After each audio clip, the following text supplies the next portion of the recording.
오늘은 성령 강림 후 6째 주일입니다. 주일 예배를 하나님께 드리겠습니다.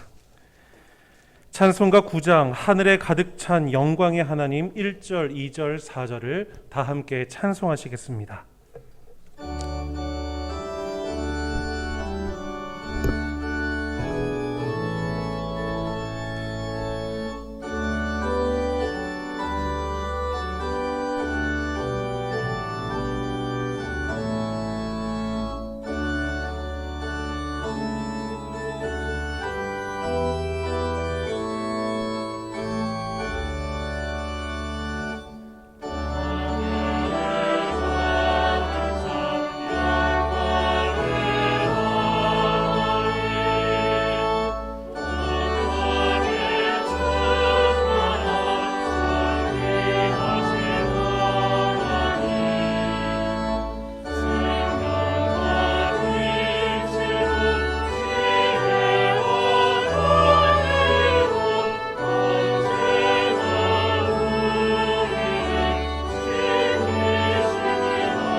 하나님은 회개하는 마음으로 나오는 사람들을 물리치지 않으십니다.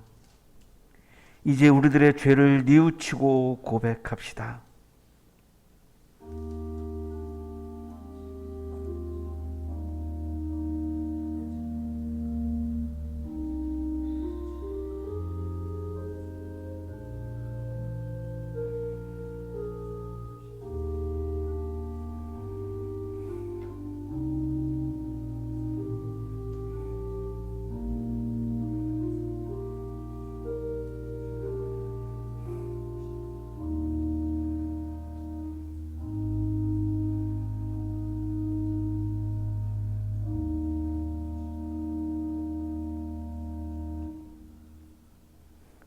우리가 우리 죄를 자백하면 하나님은 신실하시고 의로우신 분이셔서 우리 죄를 용서하시고 모든 불의에서 우리를 깨끗하게 해 주실 것입니다.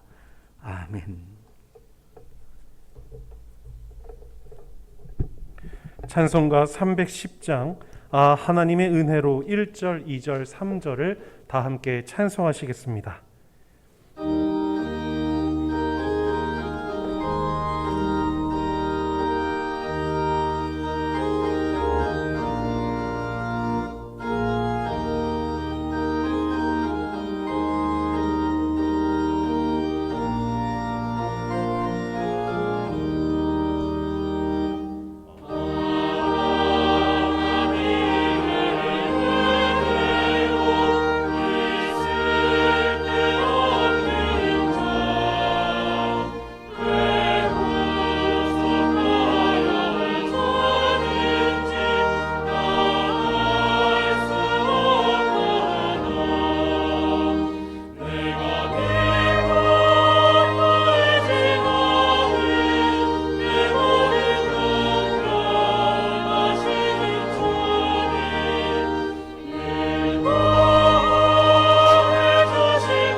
다 함께 기도하시겠습니다.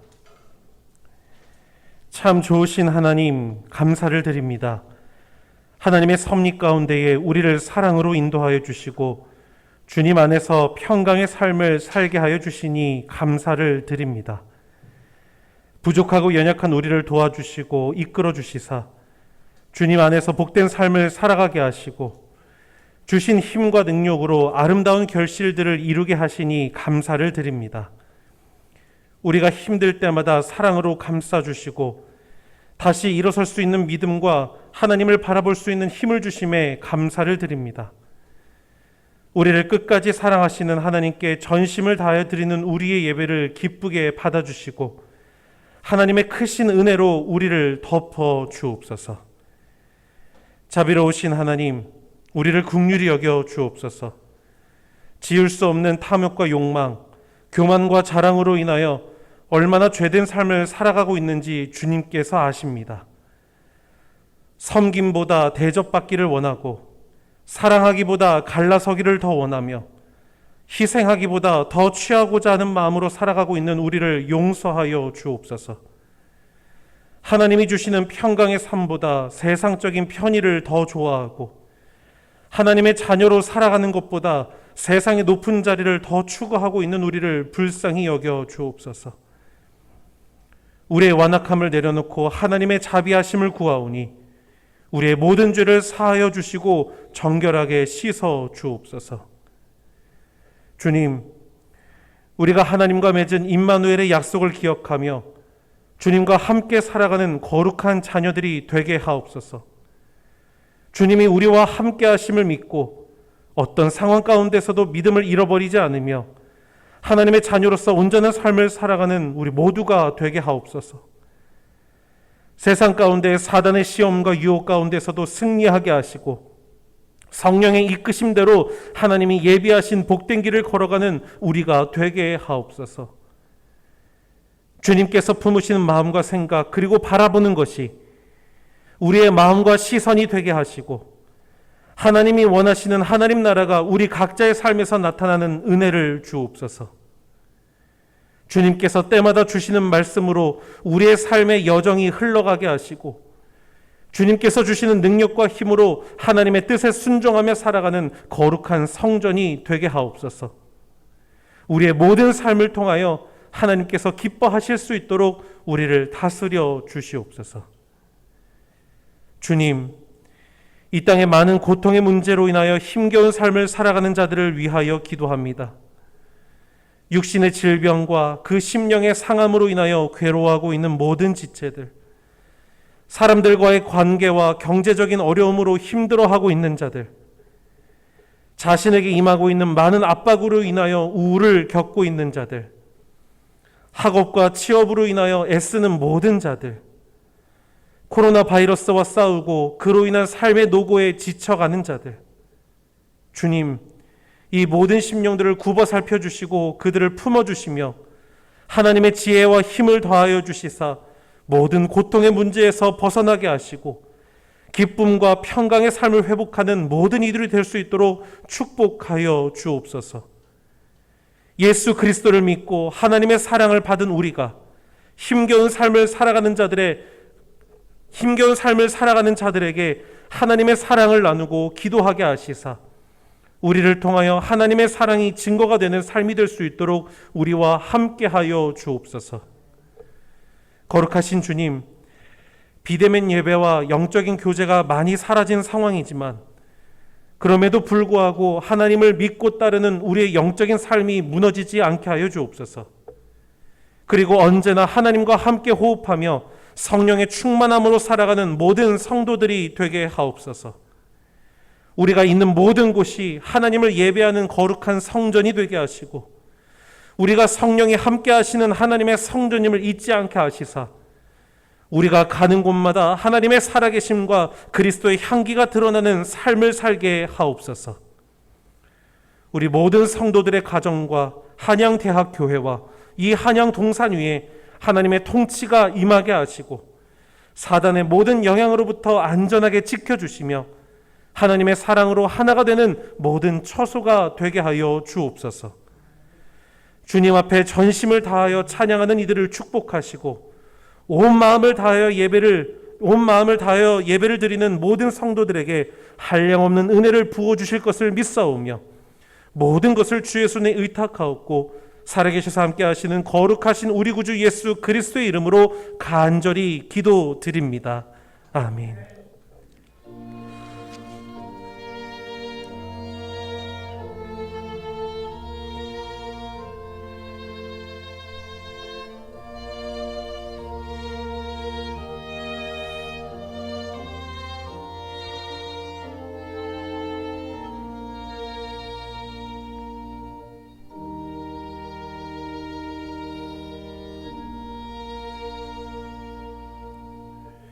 이 시간 우리에게 주시는 하나님의 말씀 고린도후서 12장 2절에서 10절까지의 말씀입니다. 나는 그리스도를 믿는 사람 하나를 알고 있습니다. 그는 14년 전에 셋째 하늘에까지 이끌려 올라갔습니다. 그때 그가 몸 안에 있었는지 몸 밖에 있었는지 나는 알지 못하지만 하나님께서는 아십니다. 나는 이 사람을 압니다. 그가 몸을 입은 채 그렇게 했는지 몸을 떠나서 그렇게 했는지를 나는 알지 못하지만 하나님께서는 아십니다. 이 사람이 낙원에 이끌려 올라가서 말로 표현할 수도 없고 사람이 말해서도 안 되는 말씀을 들었습니다. 나는 이런 사람을 자랑하려고 합니다. 그러나 나 자신을 두고서는 내 약점밖에는 자랑하지 않겠습니다. 내가 자랑하려 하더라도 진실을 말할 터이므로 어리석은 사람이 되지는 않을 것입니다. 그러나 자랑은 삼가겠습니다. 그것은 사람들이 내게서 보거나 들은 것 이상으로 나를 평가하지 않게 하려는 것입니다. 내가 받은 엄청난 계시들 때문에 사람들이 나를 과대평가하는지도 모릅니다. 그러므로 내가 교만하게 되지 못하도록 하나님께서 내 몸에 가시를 주셨습니다. 그것은 사탄의 하수인이라고도 할 수 있는데 그것은 나를 치셔서 나로 하여금 교만해지지 못하게 하시려는 것이었습니다. 나는 이것을 내게서 떠나게 해달라고 주님께 3번이나 간청하였습니다. 그러나 주님께서는 내게 이렇게 말씀하셨습니다. 내 은혜가 내게 족하다.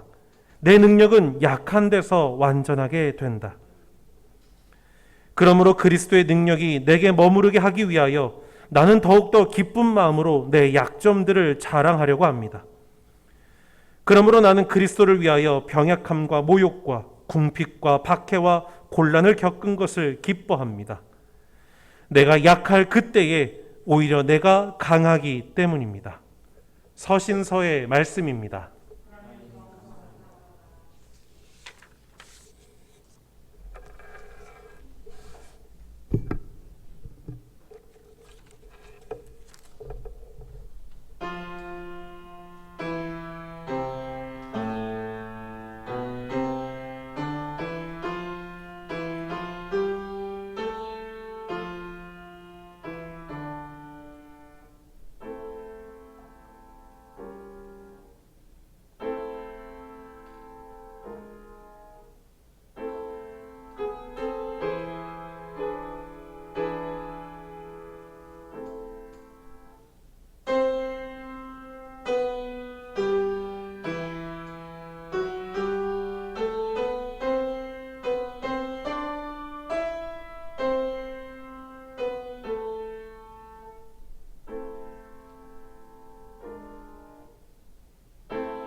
1995년 6월 29일 저녁에 상풍백화점이 붕괴가 됐습니다. 강남에 자리 잡고 있는 대형 백화점이었는데요. 지난 화요일이 상풍백화점이 붕괴된 지 26년째 되는 그런 날이었습니다. 지하 4층에서 지상 5층으로 이루어져 있는 백화점이었는데 A동, B동으로 나누어져 있었고 A동이 10초 만에 무너졌습니다. 사망자가 502명, 부상자가 937명, 실종자가 6명이 발생한 참사였습니다. 당시 생존자 중에 한 분인 이선민 님이 26년 만에 저는 상풍백 생존자입니다라고 하는 제목으로 책을 써서 증언을 했습니다. 아주 최근에 출간된 그런 책입니다. 이때 이선민 님의 나이가 19살이었습니다. 대학 입시에 실패하고 재수를 하고 있었고 A동 지하 1층 물품 보관소에서 일당 3만 원짜리 아르바이트를 했습니다. 그러니까 고객들이 이제 쇼핑을 하기 위해서 이제 가지고 있던 물품을 이제 받아서 이렇게 보관을 해주고 하는 그런 역할을 담당을 했는데요. B동에서 좀 와서 도와달라고 하는 그런 요청을 들었고, 그래서 A동에서 B동으로 이동하는데 갑자기 뒤에서 A동이 무너진 겁니다. 간발의 차이였습니다. 갑자기 건물이 무너지니까 거기서 나오는 바람이 굉장히 셌던 것 같아요. 그래서 뭐 굉장한 강풍을 느꼈고요. 정신을 차리고 보니까 본인의 얼굴이 뭐 피투성이가 되어 있었고, B동에 살아있는 사람들과 A동에 죽은 사람들을 동시에 보고 있는 자신을 발견하게 됩니다. 한 방송에서 인터뷰를 했습니다. 정신과 의사의 소견에 따르면 한쪽에만 있었어도 좀 덜할 거래요. 그런데 저는 드라마틱하게 죽음, 그러니까 상과 사를 건너갔잖아요. 그래서 그게 더 정신적 데미지를 입혔다고 하더라고요. 죽음이든지 삶이든지 한쪽만 봤으면 정신적 데미지가 덜했는데 동시에 그거를 사이에서 다 보았기 때문에 정신적인 충격이 더 컸다라고 그렇게 의사 선생님이 얘기하셨다는 겁니다. 다른 사람들이 저한테 그렇게 살아남으면 감사하지 않냐라고들 보통 얘기하는데 그렇지 않았어요. 착하게 살고 잘 살고 이런 거 다 필요 없이 내가 서 있는 공간에 따라서 사람이 죽는구나. 내가 악하게 살아서 죽는 게 아니라 내가 선하게 살기 때문에 잘 사는 게 아니라 내가 어느 공간에 있느냐에 따라서 살기도 하고 죽기도 하는 것을 내가 경험을 하면서 나의 세계관이 그날 나는 완전히 바뀌었어요. 이런 이야기를 인터뷰에서 합니다. 그리고 인간이 굉장히 위대하다고 생각했는데 정말 파리처럼 그냥 허무하게 그렇게 다들 죽는구나라고 생각하고 나니까 생이 너무 허무해지는 거예요. 이렇게 끝나는 허무한 인생이라면 이거 왜 살지? 언제든지 그 이후에도 내가 어느 공간에 있느냐에 따라서 내가 죽을 수도 있다라고 하는 것을 내가 깨달았기 때문에 그렇게 죽는 존재라면 내가 지금 왜 살고 있는 거지라고 하는 물음을 던졌다라고 그렇게 이야기를 합니다. 저 아직도 약 먹고 있습니다. 그리고 아마 죽을 때까지 극복하지 못할 가능성이 높아요. 계속 지금 정신과 치료를 26년째 지금 계속 받고 있는데 자기가 보기에는 죽을 때까지 이거 완치는 불가능하다고 느껴진다는 겁니다. 아무런 생에 기대가 없는 거예요. 그전에는 대학을 가는 게 목표, 대학 가려고 아르바이트 한 거였습니다. 막 작은 것 하나 성취해도 좋고 이랬는데 그 모든 게 무의미한 거예요. 내가 어떤 목표를 이루려고 하는 그런 목표의식, 내가 어떤 목표를 이루려고 하는 그런 성취하려고 하는 그런 도전의식, 이런 것들이 그냥 하루아침에 다 사라져 버렸다는 겁니다. 현재도 그게 존재하지 않는다는 겁니다. 그냥 서 있는 공간에 따라서 사람이 죽고 사는 것을 봤기 때문에 착하게 살아서 뭐하지? 대학 나와서 뭐 하지? 성공하면 뭐 하지? 이런 세상에서 결혼은 왜 하지? 애는 왜 낳지? 이런 질문을 지금도 26년째 던지고 있다는 것입니다. 어떤 목표를 세워놓고 그 목표를 이루려고 최선을 다하고 거기에 내가 에너지를 막 쏟고 거기에 내가 막 몰입을 하면서 내가 느끼는 행복감 이런 것들을 이제는 나는 경험을 할 수 없다라고 고백을 한 겁니다. 굉장히 마음이 아픈 대목입니다. 이선미님은 책에 이렇게 썼습니다. 끝내 이때 받은 충격이 사고 이후 10년이라는 잠복기를 거친 후 극도의 불안과 우울 증세를 동반한 정신과 질병으로 찾아왔다.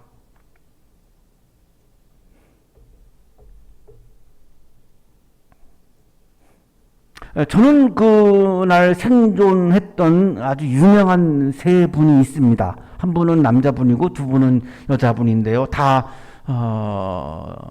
청년, 뭐 고등학교를 막 졸업한 분, 뭐 이런 분들 제가 설교 시간에 한번 소개한 적이 있었습니다만,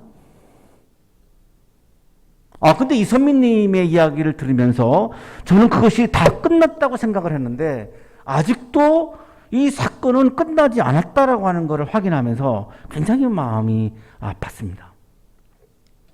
눈이 앞에 달린 인간은 아무리 노력하고 산다고 해도 주위에서 던지는 돌을 피할 길이 없다.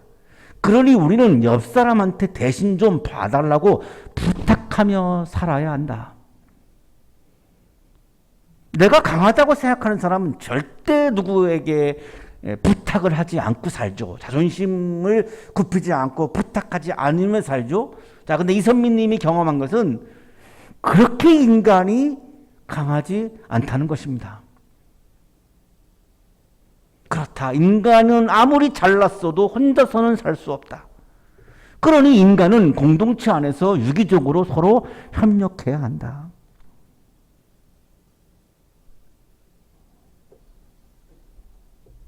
바이올린을 우리 혜린 씨가 연주를 잘 하시는데 바이올린만 갖고 연주하면 참 허전하죠. 피아노 반주도 있어야 되고 때로는 비올라가 또 옆에 같이 있어줘야 되고 제일 중요한 거는 저처럼 감동을 받으며 들어주는 사람이 있어야지 연주할 맛이 있는 거고 내가 굉장히 뭐 잘나고 엄청난 존재인 것 같지만 결국에는 유기적으로 이웃과 협력하지 않고는 살아갈 수 없는 그런 나약하고 연약한 인간의 존재임을 이선미님이 그 현장에서 느꼈다는 것입니다.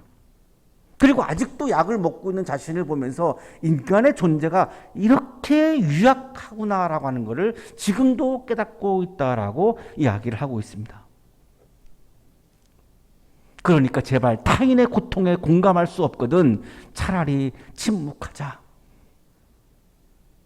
당신 그래가지고 보상금도 받았고 많은 사람들이 죽었는데 당신은 살았으니까 감사해야지. 주변에서 이런 이야기들을 들으면서 더 많은 상처를 받았다는 거죠. 보상금 안 받고 19살에 그 자리에서 죽는 거와 보상금 받고 26년 동안 정신과 치료하는 삶 중에 둘 중에 하나를 선택하라고 한다면 나는 보상금 안 받고 19세 그랑 현장에서 죽는 쪽을 선택하겠다고까지 인터뷰에서 이분이 이야기를 하는 것을 들었습니다. 그 정도로 아프고 지금도 힘들다는 겁니다. 어쩌면 다들 그 끔찍하고 비통했던 장례식이 유가족이 겪는 불행의 하이라이트라고 생각할 것이다. 실은 전혀 그렇지 않다. 장례식장의 오열은 훗날 끝없이 이어지는 통곡의 예고편에 지나지 않는다. 장례식 끝나면 다 끝났다라고 사람들은 생각하지만 26년째 자기 내면적인 통곡은 지금도 계속해서 이어지고 있다는 것입니다. 그녀는 인간의 연약함 앞에서 받은 충격으로 지금도 아파하고 있고 힘들어하고 있습니다. 사람들이 던진 말들로 아파하고 있습니다. 차라리 내 아픔을 공감할 수 없다면 그냥 침묵 좀 해달라는 겁니다. 오늘날 많은 청년들도 경쟁에서 실패했을 때 자신의 연약함 앞에서 힘들어하고 아파하며 살아가고 있습니다. 물론 어른들도 어떤 실패 앞에서 나의 연약한 모습을 확인할 때에 굉장히 아파하고 힘들어하며 살고 있습니다. 오늘의 성서일과 고린도후서 12장은 이 인간의 연약함에 관한 말씀입니다. 많은 사람들이 또 우리 청년들이 나의 연약함 때문에 절망하고 아파하는데요. 오늘 고린도후서 12장은 연약함에 대한 말씀이 우리가 그렇게 절망하고 아파하는 것하고는 굉장히 다른 차원을 말씀하고 있어서 굉장히 귀를 기울여서 듣게 되는 그런 말씀입니다. 고린도후서는 여러 차례 말씀드렸습니다만 오늘 더 좀 요약을 하면은 안디옥을 출발해서 에베소, 드로아, 마케도니아 그리고 고린도 이렇게 여행을 했죠. 이 에베소에 있을 때에 2차 여행 때 바울이 개척한 고린도 교회에 대한 소식을 들었습니다. 그 소식은 굉장히 좋지 않은 소식들이었습니다. 고린도 교회가 4개의 파로 나눠져 가지고 싸우고 있다라고 하는 거고요. 고린도 교회인들이 신전에 가서 여사제와 성적인 관계를 맺는 제사를 드리고 있는 영적인 타락을 하고 있다라고 하는 이야기고, 교인들 간에 조그만 다툼이 생기면 그냥 법정에 고소해가지고 법정에 가서 재판을 받고 있다고 했고요. 또 고린도 교회 안에 열광주의자들은 영과 육은 다른 거기 때문에 어차피 영이 구원받는 거지 육은 구원받는 게 아니기 때문에 육체는 어떤 행동을 해도 상관이 없다라고 하는 이런 방종주의를 주장하는 교인들 때문에 고린도 교회가 굉장히 영적으로 흩어지고 분열하고 혼란스럽고 한다라고 하는 이야기를 듣고 바울이 굉장히 마음이 아파서 편지를 에베소에서 쓴 거죠. 그게 바로 고린도 전서인데, 고린도 전서를 받은 고린도 교회의 반응이 뭐였냐면 바울에 대한 적대주의자들이 생겨났습니다. 그 편지를 읽고 회개하는 것이 아니라 네가 뭔데 우리한테 이런 이야기를 해? 너는 12 사도도 아니면서 너는 우리처럼 어떤 신비적인 종교적인 영적인 체험도 못한 주제에 감히 우리한테 뭐 이러라 저러라 얘기해 라고 아주 반발하는 적대주의자들이 생긴 겁니다. 그래서 바울이 그 적대자를 향해서 나는 사도라고 이런 사도권에 대한 변호하는 편지를 씁니다. 이게 고린도후서의 첫 번째 편지입니다. 그거를 보냈더니 더 반발하는 거죠. 네가 뭔데, 당신이 뭔데 이런 걸 우리한테 보내고 그래. 그래가지고 도저히 안 되겠으니까 바울이 고린도 교회를 직접 방문을 했습니다. 그랬더니 많은 대중이 있는 공적인 자리에서 한 교인이 바울에게 막 면박을 주는 발언을 한 거죠. 그러면 그럴 때는 다른 교인들이 좀 그거를 막았어야 되는데 다 방조했습니다. 그러니까 바울이 얼마나 아프고 무안하고 그러겠습니까? 에베소로 다시 돌아와가지고 두 번째 고린도후서 편지를 쓰는데 그게 눈물의 편지인데, 고린도후서 10장에서 13장까지가 바로 그 눈물의 두 번째 보낸 눈물의 편지입니다. 그거를 고린도 교회에다가 보냈는데 그거를 읽고 드디어 고린도 교인들이 뉘우치고 회개하기 시작했다라고 하는 소식을 들었어요. 그리고 바울을 적대한 적대주의자들을 교회에서 다 축출하겠다라고 하는 약속의 편지를 보내온 겁니다. 그러니까 바울이 굉장히 기뻤죠. 그래서 이제 화해하는 편지를 세 번째로 보내고요. 그리고 나서 예루살렘 교회의 가난한 성도들을 우리가 돕기 위해서 헌금하자라고 하는 그런 네 번째 편지를 씁니다. 그래서 네 개의 편지로 이루어져 있는 것이 고린도 후서인데, 두 번째 편지가 눈물의 편지죠. 10장에서 13장. 자, 오늘의 성서 일과가 고린도 후서 12장이니까요. 바로 눈물의 편지에 속해 있는 바로 그 부분의 말씀입니다. 나는 그리스도를 믿는 사람 하나를 알고 있습니다. 그는 14년 전에 셋째 하늘에까지 이끌려 올라갔습니다. 그때 그가 몸 안에 있었는지 몸 밖에 있었는지 나는 알지 못하지만 하나님께서는 아십니다. 고린도 교회 바울의 적대자들은 자신들은 신비로운 영적인 체험을 했다라고 막 강조하면서 바울의 사도권을 공격했습니다.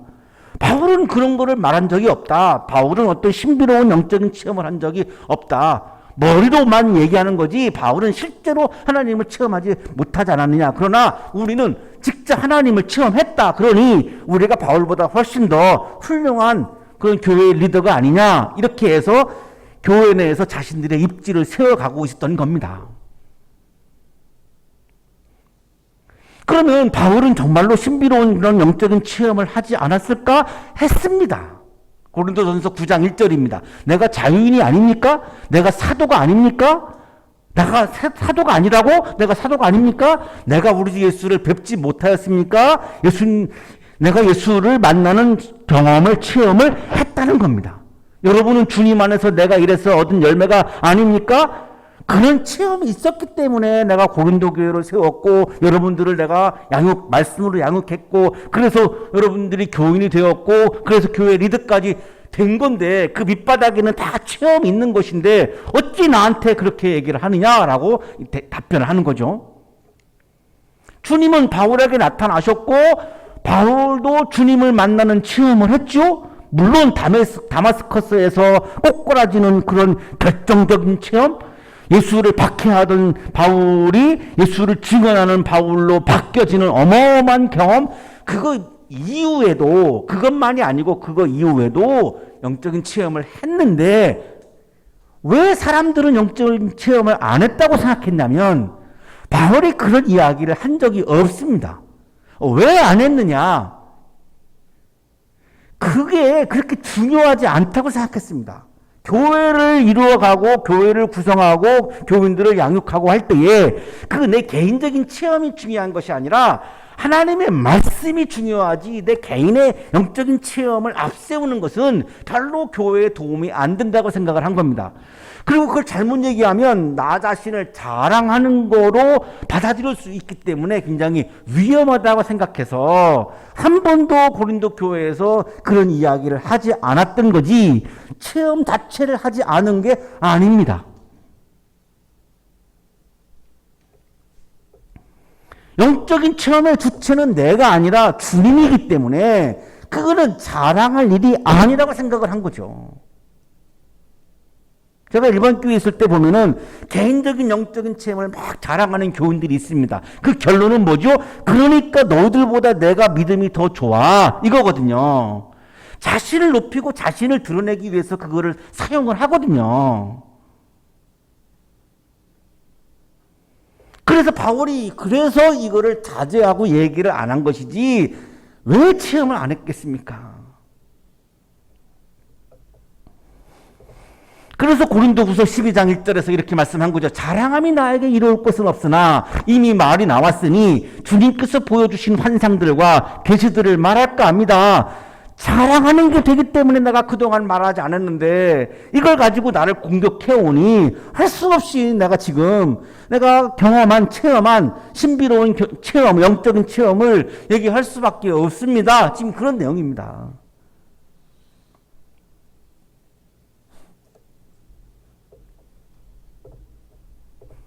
좀 우스갯소리를 드리면 여러분이 생각하시기에 이천진이라는 사람은 그런 신비로운 영적인 체험이 전혀 없을 것 같으시죠? 그렇게 보이시잖아요.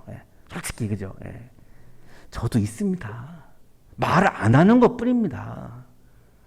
왜? 그게 교회에 뭐 그렇게 중요한 것도 아니고 하나님의 말씀이 중요한 거지 내 개인적인 체험이 중요하지 않기 때문에 말씀을 안 드리는 거지 왜 없겠습니까? 바울도 마찬가지예요. 박익수 교수의 주석입니다. 바울 자신은 그 체험을 그렇게 중요한 것으로 고려하지는 않았음에 틀림이 없다. 그걸 그렇게 중요하게 여긴 게 아니에요. 그게 잘못하면 그냥 그건 자기 자랑으로 흘러갈 수 있고 교회 내에서 그걸 통해서 자신의 입지를 확대해 가는데 쓰여질 수 있기 때문에 그걸 중요하게 여긴 게 아니에요. 하나님의 말씀이 중요하고 하나님의 은혜가 중요하다고 본 거고 그 영적인 체험도 내가 잘나서 체험하는 게 아니라 하나님의 은혜로 주어지는 체험이기 때문에 내가 자랑할 일이 전혀 아니라고 본 겁니다. 그래서 말을 안 했다는 겁니다. 그런데 하도 그거 갖고 공격을 해대니까 지금 할 수 없이 얘기를 하는 거죠. 그래서 3인칭으로 얘기합니다. 나는 그리스도를 믿는 사람 하나를 알고 있습니다. 이게 바울이에요. 근데 내가 이렇게 시작하면 자랑하는 게 될 위험이 많으니까 나는 그리스도를 믿는 사람 하나, 이 하나가 누구냐면 바울 본인입니다. 자랑하는 것을 극도로 피하기 위해서, 자제하기 위해서 지금 3인칭으로 표현하고 있는 거죠. 바퀴수교세 주석입니다. 바울이 2절 4절에서 한 사람, 이 사람, 그리고 지칭하는 사람은 바로 바울 자신인 것이다. 14년 전에, 그죠? 14년 전에 셋째 하늘에까지 이끌려 올라갔습니다. 하늘에 올라가서 하나님이 계시는 곳에서 하나님을 만나는 체험을 14년 전에 했다는 거죠. 이 눈물의 편지가 한 55년경에 기록한 것으로 추측을 하고 있습니다. 성서학자들이 그 계산을 해보면 한 서기 42년 정도의 체험을 한 건데요. 그러면 다마스커스에서 꼬꾸라지는 눈이 앞이 안 보이는 그런 체험을 한 이유예요. 그러니까 그 체험을 말하는 건 아니고 다 또 다른 체험인데 한 번도 그 이야기를 바울이 안 해온 겁니다. 그게 교인들에게 중요한 게 아니고 교회에 중요한 게 아니고 그런 내 개인적으로 나에게 중요한 체험이지 공적인 게 아니기 때문에 그걸 얘기하지 않고 있는 거죠. 자신을 자랑할 수 있게 될까봐 그리고 그걸 가지고 내가 영적인 권위를 막 교인들 앞에서 내세울까봐 그거를 극도로 자제하고 말하지 않았다는 거예요. 이 사람이 낙원에, 이 사람은 누구예요? 바울이에요. 낙원에 이끌려 올라가서 말로 표현할 수도 없고 사람이 말해서도 안 되는 말씀을 들었습니다. 14년 전에 바울이 낙원에 올라가는 체험을 했다는 거죠. 신비로운 체험이죠. 이 낙원은 파라데이소스 헬라어로 우리 영어로 하면은 파라다이스에 해당하는 거죠. 헬라 세계에서는 에덴 동산을 의미했고요. 그리고 이제 최후의 심판 이후에 축복을 받은 사람들이 이제 거처하는 곳이라고 우리에게 알려져 있는 그런 공간인데 거기에 들어가는 체험을 바울이 한 거죠. 이러한 신비 체험을 했음에도 불구하고 바울은 이거를 자제하고 이야기를 하지 않고 지내왔습니다. 나는 이런 사람을 자랑하려고 합니다. 그러나 나 자신을 두고서는 내 약점밖에는 자랑하지 않겠습니다. 그런 내가 영적인 체험을 한 것을 내가 자랑하는 게 아니라 나의 연약한 부분을 나는 자랑하려고 합니다. 왜? 내 연약함을 받아들일 때에 그리스도의 능력이 나타난다고 믿었기 때문입니다. 자, 오늘 중요한 부분이 이 부분입니다. 특히 우리 젊은이들에게 중요한 부분이 이 부분입니다. 내가 부족하고 연약한 것은 죄가 아닙니다. 너무나 그건 당연한 겁니다. 그것 때문에 절망할 이유가 없는 겁니다. 왜?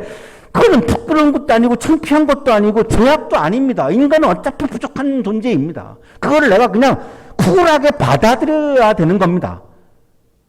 그거를 내가 인정을 하고 받아들여야 그리스도의 능력이 나타나는 사건이 시작되는 시점입니다. 그 시점이.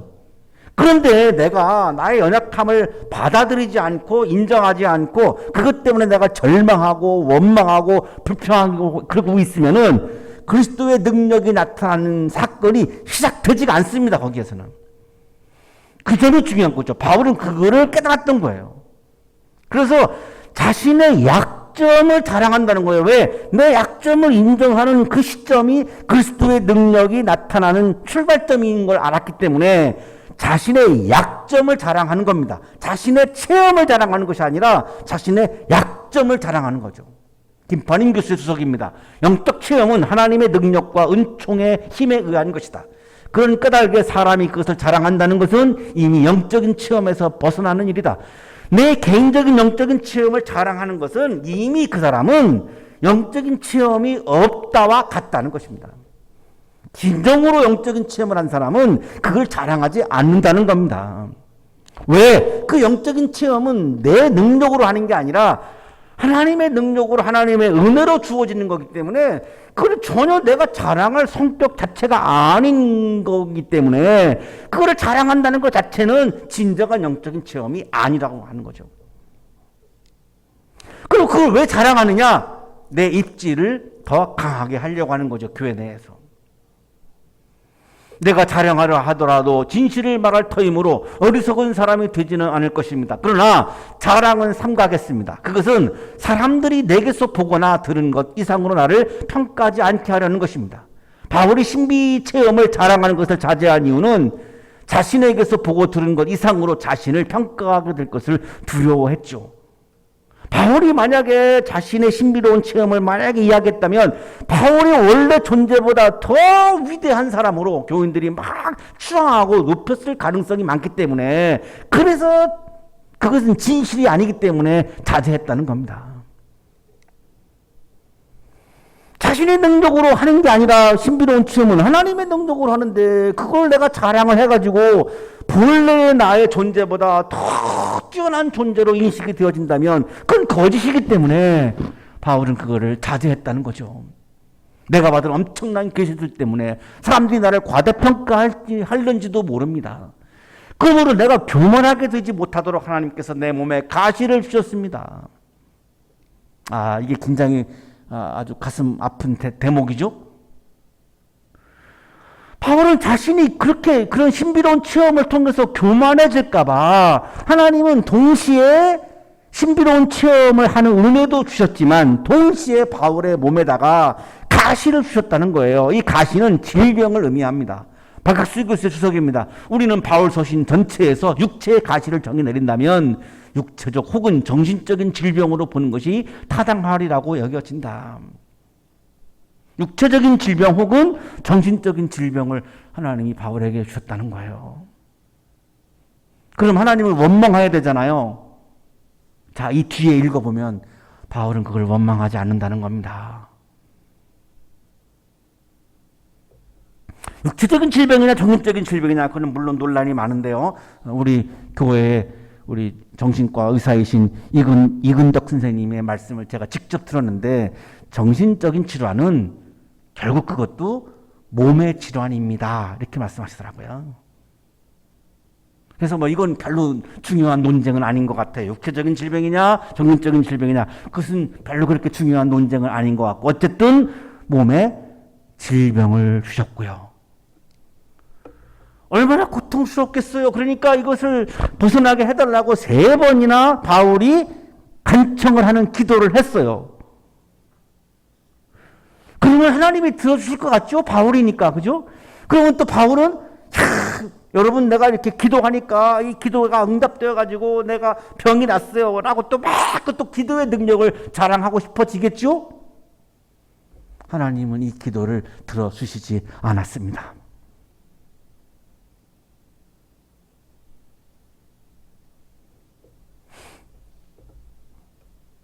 하나님은 그 간청을 들어주지 않았어요. 질병에서 벗어나게 하시지 않았어요. 그냥 그대로 질병을 갖게 하셨어요. 그리고서 주님이 하시는 말씀이, 하나님이 하시는 말씀이 내 은혜가 내게 족하다. 우리 연주하시는 분들이 즐겨 부르는 찬양 중에 그 노래가 있죠. 내 은혜가 내게 족하다. 내가 지금 갑자기 그 노래 제목을 모르겠는데 많이 여러분 이렇게 즐겨 부르시더라고요. 그게 바로 이 장면입니다. 내 은혜가 내게 족하다. 내 능력은 약한 데서 완전하게 된다. 여기서 말씀하시는 은혜가 뭐죠? 가시예요. 은혜가 뭐죠? 헬라어로 카리스인데 선물이에요. 하나님이 주신, 바울에게 주신 선물이 뭐죠? 가시예요. 질병이에요. 연약함이에요.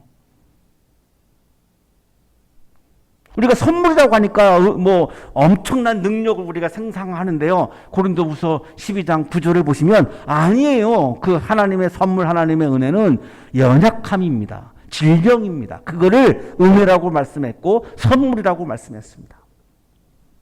그러므로 그리스도의 능력이 내게 머무르게 하기 위하여 나는 더욱더 기쁜 마음으로 내 약점들을 자랑하려고 합니다. 자, 바울이 기도를 거절당하고 가시를 원망이 아니라 하나님의 은혜로 받아들입니다. 이게 믿음이죠. 왜? 연약함이 있는 곳에서 하나님의 능력이 나타남을 믿었기 때문입니다. 그래서 그 연약함 때문에 바울은 절망을 하지도 않았고 하나님을 원망하지도 않았습니다. 저는 이선미님의 글을 읽으면서 이선미님한테 해드리고 싶은 마음이 그거예요. 가톨릭 신자시더라고요. 26년 전에 그 아픈 경험, 가시, 26년 동안 지금도 많이 아파하고 있는 그거 너무 힘든 거죠. 공감하지 못하면 침묵하라 그래서 별로 이렇게 얘기를 안 하는 게 예의일 것 같긴 한데요. 그 20년 동안 아파하고 있는 그 가시도 가톨릭 신자시니까 하나님의 은혜로 받아들일 수 없을까요? 그렇게 말하고 싶어요. 왜냐하면 그 약함을, 그 가시를 내가 하나님의 은혜로 받아들일 때에 거기에서 하나님의 능력을 내가 경험할 수 있기 때문이에요. 반드시 그것이 고쳐진다라고 하는 걸 말하는 게 아니에요. 바울도 그 병을 고치지 못했습니다. 그게 아니라 또 다른 차원에서의 하나님의 능력을 경험할 수 있는 통로이기 때문에, 그 연약함이 하나님의 능력을 경험하는 통로이기 때문에 그 연약함과 가시를 하나님의 은혜로 받아들일 수는 없을까요? 이렇게 말씀드리고 싶어요. 연약함 때문에 경쟁에서 뒤져서 절망하는 청년들한테 그런 말씀을 드리고 싶어요. 그 연약함 앞에서 절망하지 마시고, 그 연약함이 있는 곳에서 하나님의 능력이 나타나는 시작점이기 때문에 그 연약함을 하나님의 선물로, 하나님의 은혜로 받아들일 수는 없을까요? 이 말씀을 드리고 싶어요. 물론 저도 그게 안 되고 막 원망, 불편함이 나올 때가 저도 있죠. 저도 있어요. 같이 우리 함께 그렇게 해볼 수는 없을까요? 라고 드리는 말씀이에요. 왜? 바울이 그렇게 했거든요. 바울은 가시를 은혜로 받아들였어요. 약함을 은혜로 받아들였어요. 인간적인 연약함, 사도로서 겪는 고난과 역경, 그것이 하나님의 능력을 경험하는 통로로 받아들였거든요. 그거는 분명하거든요. 바울은 그리스도의 능력이 자신에게 머무르는 통로인 자신의 약점을 그래서 자랑하기 시작한 겁니다. 신비로운 체험을 자랑한 것이 아니라 약점을 자랑했어요. 자신의 약점을. 병이 기도로 나았다라고 하는 것을, 기도의 능력을 자랑하는 것이 아니라 자신의 약점을 하나님의 은혜로 받아들이고 그래서 약점을 자랑했던 거죠. 박수교수의 주석입니다. 빈디시도 성사학자입니다. 바울의 약함은 그리스도의 능력을 유치하는 전제 조건이며 고난이 많으면 많을수록 그리스도의 능력도 더욱 활발하게 활동한다고 해석했다. 그러므로 나는 그리스도를 위하여 연약함과 모욕과 궁핍과 박해와 곤란을 겪는 것을 기뻐합니다. 이게 믿음입니다. 연약함 앞에서, 질병 앞에서 내가 불평하는 것이 믿음이 아니라 그것을 하나님의 은혜로 받아들이고 쉽지 않지만 그것을 기뻐할 수 있는 것이 바로 믿음입니다.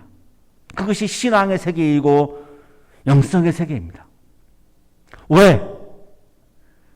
내가 약할 그때에 강한 하나님의 능력을 경험할 수 있기 때문이죠.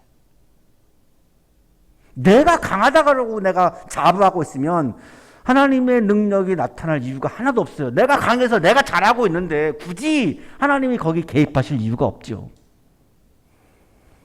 10절에서 이렇게 말씀하죠. 그리스도를 위하여. 자, 바울은 그리스도가 나를 위한 수단이 아니라 내가 그리스도를 위한 수단이라고 고백하죠. 바울은 질병과 박해와 고난을 기뻐했습니다. 왜? 그것이 하나님의 선물이었으니까요. 하나님의 은혜였으니까요. 하나님의 능력이 나타나는 통로였으니까요. 내가 약한 바로 그때가 하나님의 강함이 시작하는 때임을 바울은 영적으로 신앙 안에서, 믿음 안에서 깨달았기 때문입니다. 연약함 때문에 아파하며 살고 있는 우리들, 바울의 이 장면을 보면서 우리도 나의 연약함을 절망하지 않고 자랑할 수 있는, 그 연약함이 하나님의 능력이 나타나는 통로임을 우리가 고백하며 나의 강함을 자랑하는 것이 아니라 나의 연약함을 기쁜 마음으로 자랑할 수 있는 그러한 진정한 신앙인이 되어서 연약함 앞에서도, 질병 앞에서도, 고난 앞에서도 그것을 하나님의 은혜로 받아들이고 감사하며 하나님의 능력이 나타날 것을 믿으며 그 연약함 앞에서도 절망하지 않고 희망의 세계를 향하여 힘차게 행진할 수 있는 여러분의 삶이 되시기를 주님의 이름으로 축복합니다. 거룩하신 주님, 연약함 앞에서, 질병 앞에서, 고난 앞에서 오늘도 주님을 원망하며 살고 있음을 고백합니다. 자그마한 재능 앞에서, 자그마한 나의 강함 앞에서 또한 그것을 자랑하는 마음으로 살고 있음을 또한 고백합니다. 주님, 우리들에게 믿음을 주셔서 나의 강함을 자랑하는 것이 아니라 나의 연약함을 자랑하는 진정한 신앙인으로 살아가게 하여 주옵소서. 연약함 앞에서 이제 다시는 절망하지 않고 원망하지 않고 그 연약함을 내가 기쁜 마음으로 자랑하며 하나님의 능력이 임할 것을, 하나님의 능력이 시작될 것을 내가 확신하며 오늘도 연약함 앞에서 기쁨으로 살아갈 수 있도록 우리에게 진정한 믿음을 부어 주옵소서. 예수 그리스도 이름으로 기도하옵나이다. 아멘.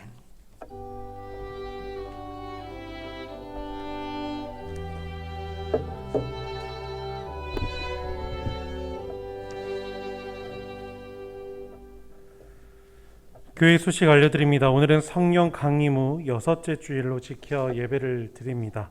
다음 주일은 성령 강림 후 7째 주일로 지켜 예배를 드리겠습니다. 다음 주 성사일과 사무엘하 6장 1절에서 5절 그리고 12절 하반절서부터 19절까지의 말씀입니다. 말씀 제목은 주님 앞에서입니다. 우리 주중에 성서일과 말씀을 묵상하시기를 바랍니다. 오늘 찬양해 주신 분은 우리 이전에 독일 오페라 합창단에서 연주도 하셨고 지금은 우리 사마리아 퍼스 한국지역 감동으로 몽골 어린이들에게 하나님의 사랑을 전하고 계시는 우리 박정우 목사님께서 찬양해 주셨습니다. 우리 축복해 주시기를 바랍니다. 우리 이제 장마가 시작되고 날이 많이 더워졌습니다. 우리 건강 지키시고 개인 방역에도 힘쓰시고 또 우리 다른 이들을 위해서 기도에 더 열의를 가지시고 하나님을 위하여 더 신실한 마음으로 예배를 드리시는 여러분들이 되시기를 주님의 이름으로 부탁드립니다. 교회 소식 여기까지입니다. 주님 앞에 예물을 드리겠습니다.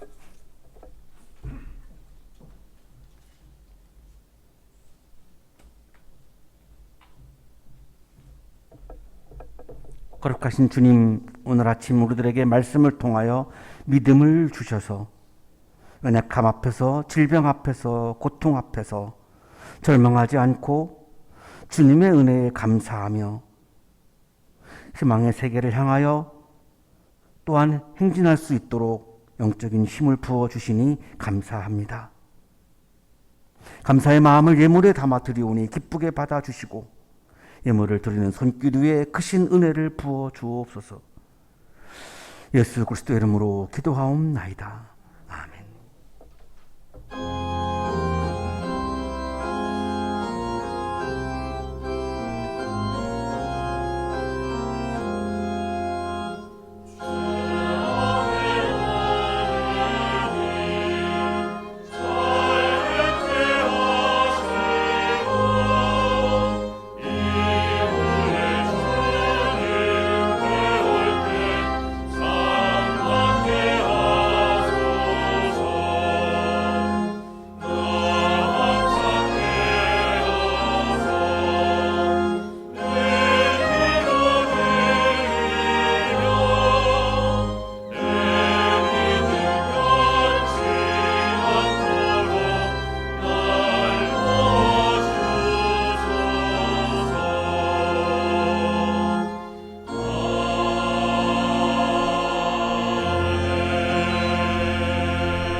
이제는 우리에게 하나밖에 없는 생명까지도 아낌없이 사랑으로 나누어 주시는 예수 그리스도의 은혜와 오늘도 우리에게 말씀을 주시는 하나님의 사랑하심과 생명의 기운을 주시는 성령의 역사하심이 우리를 힘들게 하는 나의 연약함과 질병과 고통 앞에서 넘어지지 않고 절망하지 않고 포기하지 않고 그것을 하나님의 은혜로 받아들이며 감사하는 마음으로 하나님의 능력이 시작될 것을 기대하며 오늘도 힘차게 세상을 향하여 힘차게 나아가는 우리 모든 한양 가족들의 삶 속에 지금부터 영원토록 함께 하시기를 간절히 축원하옵나이다.